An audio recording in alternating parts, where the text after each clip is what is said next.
नमस्कार मैत्रिणींनो. एकाच कस्टमरची आज 3 ते 4 ब्लाऊज कापायची होती आणि त्या 40 इंचाचं माप होतं. मी माप शोधण्यासाठी खूप ट्राय केलं. भरपूर कटिंग माझ्याकडे अवेलेबल आहेत. मी त्या सगळ्या ओतल्या आणि एक एक चेक करून बघितलं, पण त्यात मला 40 इंचाचं माप काही कटोरीचं सापडलेलं नाही. शेवटी आता मला हे बघून कंटाळा आला आणि मी ठरवलं की आपण पेपर कटिंग पुन्हा माप काढूया फ्रेश. त्यासाठी मग मी माप काढलं.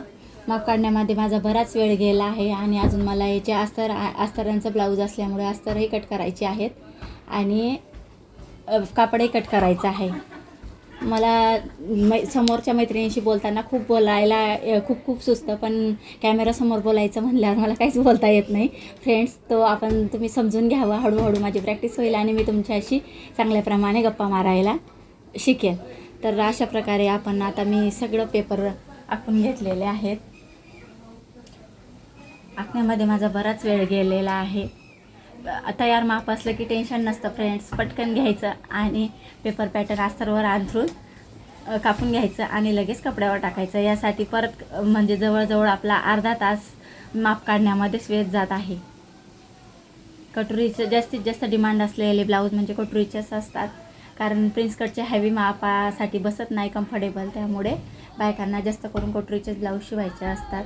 त्यामध्ये आता 4 टक्स निघालेले आहेत. 4 टक्सला आणि प्रिन्स कटला पण मागणी असते बऱ्यापैकी, पण सगळ्यात जास्त माझ्याकडे कटोरीचेच ब्लाऊज शिवायला असतात.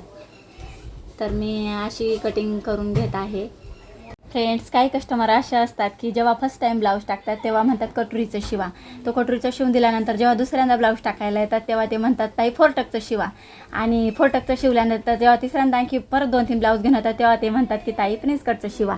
आता आपल्याकडे अगोदर असतं कटोरीचं माप, नंतर आपण त्यांचं तेच माप 4 टक्सचं काढत असतो आणि मग नंतर परत ते प्रिन्स कटचं चेंज करायला लागतात. म्हणजे एकाच कस्टमर मागे आपला भरपूर वेळ जातो आणि शिवाय म्हणजे आणखी परत फिटिंगला व्यवस्थित नाही बसल्यावर तो पण प्रॉब्लेम होतो, कारण आपण अगोदर कटोरीचा आणि 4 टक्सचा शिवलेला असतो. त्यामुळे त्यांना ते माप व्यवस्थित होतं आणि त्यांनी तिसऱ्यांदा प्रिन्स कटचं माप ट्राय केल्यामुळं त्यांना ते होतं न होतं म्हणजे आपल्याला पण डाऊट असतो.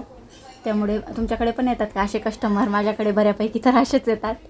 आणि बरेच कस्टमर असे असतात की ब्लाऊज घेऊन जातात आणि पैसे उद्या देऊ परवा देऊ करून जवळजवळ महिनाभर देतच नाहीत, म्हणून काम केल्याचं समाधानच वाटत नाही. बघा, आपल्या इकडे गप्पा करत करत कटोरी पण काढून झालेली आहे आणि मी एक्स्ट्रा मार्जिन देऊन कटोरी कापून घेतलेली आहे. आता सगळा पेपर कटिंग झाल्यानंतर मी अस्तरचं कटिंग करणार आहे. हे ब्लाऊज पीस आहेत.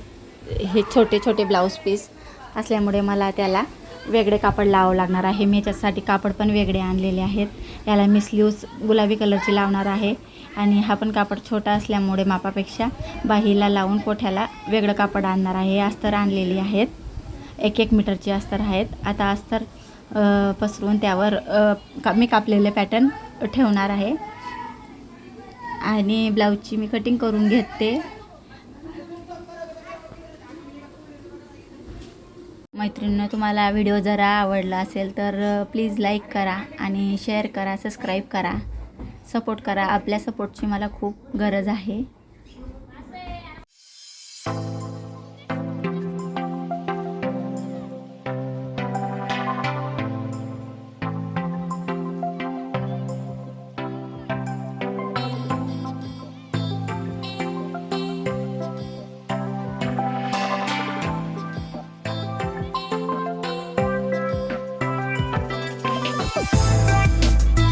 अशा प्रकारे आपलं ब्लाऊजचं आखून आणि कटिंग करून झालेली आहे.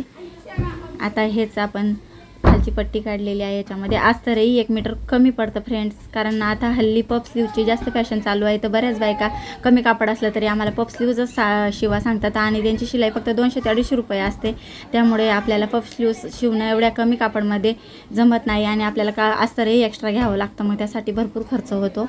आता बघा, मी हे बाहीचा जॉईंट दिला आहे आणि आता हे फॅब्रिक आहे त्याचं मेन. त्यासाठी मी आता व्यवस्थित अंथरून त्याला बाहीचं कापड अगोदर कट करून घेणार आहे आणि एक्स्ट्रा थोडं पब म्हणून साईडला लावा म्हणून काढून घेत आहे. आणि आता उरलेल्या कापडमध्ये मला सर्व ब्लाऊज बसवायचा आहे. 40 इंचाचा कसा बसणार बघा.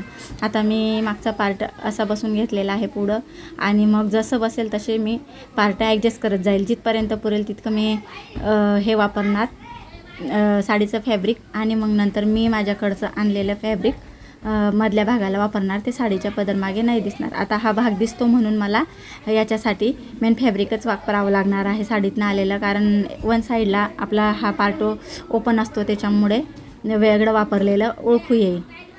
आता कटोरीचा पार्ट आहे तो मी वेगळं कापड आणून सण यूज करत आहे.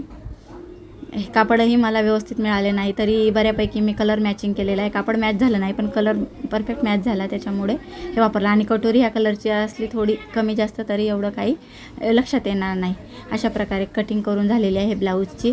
आता पुढचे ब्लाऊज मला आणखी हे कापायचं आहे. याला मी स्लीव्ज लावणार आहे नेटची, आणि हा दुसरा आहे आता त्याला पण मी मधला पार्ट असाच लावणार आहे. तर टिचिंगसाठी आपण पुढील व्हिडिओ बघा.